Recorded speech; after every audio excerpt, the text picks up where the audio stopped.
Hello friends, welcome to my channel. In this video we are going to discuss about the stock of Xenetic Biosciences. Now this stock has moved up very significantly, and I tried to find out lots of news why it happened.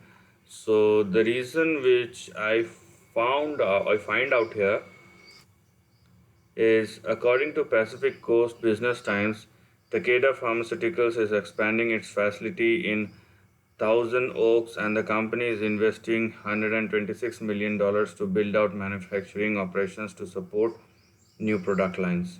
Now, why Takeda Pharmaceuticals, and we are talking about Xenetic one, is because this company has an exclusive license agreement with Takeda Pharmaceuticals in the field of coagulation disorders and receive royalty payments under this agreement.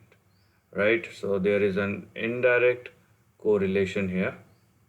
Now if you are looking at the chart of Xenetic Biosciences, what you can see here, an uptrending slope. Okay, here we are,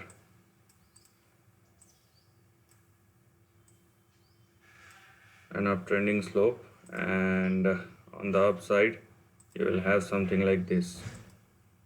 Okay, or I would say you have two specific resistance to look at as far as the upside is concerned.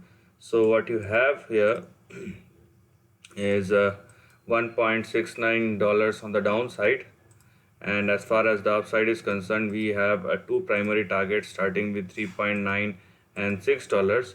But if you are lucky enough and the stock cross $6 and sustain above that, the big target that we are looking at here will be 13-day moving average, 200-day moving average, which leads you to a stock price of $13.